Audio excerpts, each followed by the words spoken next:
एक भोला भाला नवयुवक था, अड़ैया। उसका नाम अड़ैया मतलब 2.5 किलो। और क्या अजीब बात है कि उसका पहला आहार भी 2.5 किलो का ही था। लेकिन फिर हुआ यूं कि घर में माँ बाप विदा हो गए। अब उस 2.5 किलो आटे की रोटी कौन बना कर देता। जब कहीं ठौर नहीं मिली तब मिला संतों का आश्रम। वहाँ जाकर बड़ी नम्रता से बोला, मुझे सेवा में रख लो महाराज, कोई भी काम दे दो। संत ने पूछा, बेटा नाम क्या है? बोला, अड़ैया। हंसते हुए संत बोले, अरे ये भी कोई नाम हुआ? अड़ैया बोला, महाराज मैं कम से कम 2.5 किलो पाता हूँ, इसीलिए नाम अड़ैया पड़ गया। संत मुस्कुराए, तो तौल के खाते हो? बोला, हाँ 2.5 किलो अनाज मिले बिना पेट नहीं भरता। फिर हाथ जोड़ के बोला, महाराज जो भी सेवा आप सिखाओगे बताओगे वही कर लूंगा, बस मुझे रख लो। संत बोले, तुम गाय चराया करो बेटा, लेकिन ध्यान रहे हमारा वैष्णव सिद्धांत है ठाकुर जी को भोग लगाए बिना कुछ भी खाना नहीं होता। तो जब तुम गाय चराने जाओगे हम यहीं से तुम्हें अमनिया बर्तन दे दिया करेंगे। जंगल में लकड़ी बीनना, वहीं बनाना और फिर ठाकुर जी को भोग लगाकर ही पाना। पहले ही दिन अड़ैया ने जंगल में लकड़ी बटोरी, 2.5 किलो आटे की बाटी सेंकी, साथ में 2-4 आलू का भरता भी बना लिया। फिर बड़े प्रेम से बोला, गुरुदेव के ठाकुर जी आइए भोग लगाइए। और देखो लीला, प्रभु प्रकट हो गए। स्वयं श्री राम जी, तन पर दिव्य आभा, मुख पर करुणा का समंदर। एक पल को तो सारा जंगल ही जैसे थम गया। अड़ैया चौंक कर बोला, अरे आप कौन हो? प्रभु मुस्कुराए और बोले, तुमने पुकारा था ना, गुरुदेव के ठाकुर जी आइए भोग लगाइए। तो लो हम आ गए। जिन्हें तुम गुरुदेव कहते हो उनके ठाकुर जी हम ही तो हैं। अड़ैया भोलेपन से बोला, सच में आते हो आप? राम जी बस मुस्कुराए। अड़ैया फिर पूछ बैठा, तो आप पाते हो क्या सच में? प्रभु ने करुणा से कहा, हाँ पाते हैं, पर सबका नहीं पाते। जब कोई तुम जैसा भोला भाला निश्चल भाव वाला भक्त पुकारता है तब हम खींचे चले आते हैं। अड़ैया फिर भोलेपन से बोला, तो प्रभु आप अलग पत्तल ले लो, मैं अलग। राम जी हंसते हुए बोले, अरे भोग ऐसे थोड़े लगता है, भोग तो प्रेम से एक साथ लगता है। प्रभु बोले, अब तुम आंख मूंद कर बैठो, जैसे तुम्हारे गुरुजी भोग लगाते हैं वैसे ही। अड़िया ने श्रद्धा से आंखें मूंद ली। जब उसने आंखें खोली तो पत्तल एकदम खाली थी, रत्ती भर भी नहीं बचा था। अगले दिन अड़ैया सीधा गुरुजी के पास गया। बोला, गुरुजी आपके ठाकुर जी आए थे, हमारी सारी बाटी खा गए। गुरुजी सुनते ही मुस्कुराए और पूरा आश्रम हंसी से गूंज उठा। अड़ैया ने कहा, इस बार 5 किलो देना, 2.5 ठाकुर जी के लिए, 2.5 मेरे लिए। गुरुजी ने उसकी बात को हंसते हुए मजाक में उड़ा दिया और भंडारी से कहा कि जितना मांगे उतना दे दिया करो। आज जब अड़ैया ने हाथ जोड़कर कहा, गुरुदेव के ठाकुर जी पधारो, तो देखा आज अकेले ठाकुर जी नहीं, साथ में माता सीता जी भी विराजमान थीं। अड़ैया ने धीरे से पूछा, ये कौन है? राम जी मुस्कुराकर बोले, ये हमारी अर्धांगिनी है। अड़ैया बोला, तो कल क्यों नहीं बताया था आपने कि अर्धांगिनी भी हैं?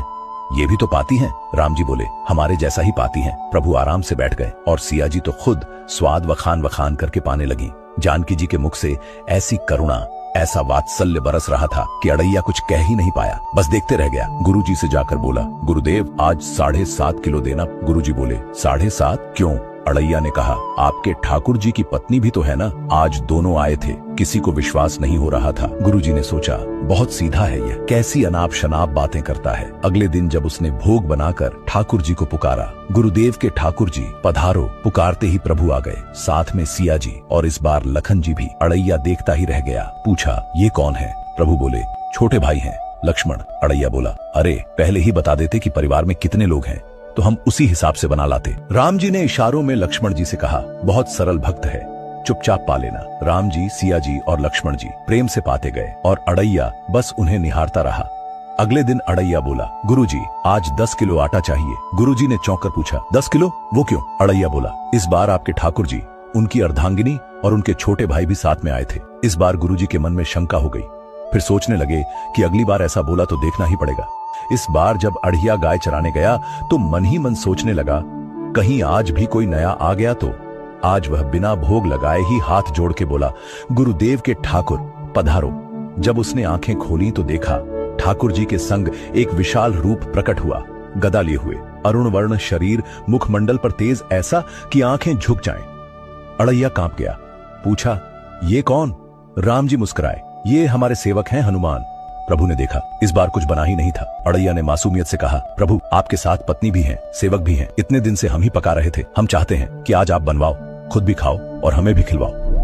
प्रभु मुस्कुराए, सीता जी की ओर देखा, वो अलवेली भाव से मुस्कुराई। तुरंत हनुमान जी को आदेश हुआ, उपला बीनो, लकड़ी लाओ। लक्ष्मण जी चूल्हा सुलगा रहे थे, सीता जी पकाने लगी और अड़ैया बोला, आप लोग बनाओ, मैं तो गायें चराने जा रहा हूँ। अड़ैया भागता हुआ आश्रम पहुंचा, गुरुजी के पास गया और बोला, गुरुजी आपको विश्वास नहीं होता था ना, आज मैंने आपके ठाकुर जी समेत पूरा परिकर काम में फंसा लिया है, आप चलिए। गुरुजी मन में सोचने लगे, जो बड़े बड़े योगियों के ध्यान में भी नहीं आते वो इस अड़ैया के सामने कैसे प्रकट हो। फिर बोले, चलो खुद चलकर देख ही लेते हैं। जैसे ही गुरुजी वहां पहुंचे, दृश्य देखकर स्तब्ध रह गए। फिर सीधा राम जी के चरणों में गिर पड़े और बोले, प्रभु ये कैसी लीला है? प्रभु ने करुणा से मुस्कुराते हुए उत्तर दिया, जो ज्ञानी भक्त होते हैं उनके तर्क और दौलत की पकड़ में मैं नहीं आता।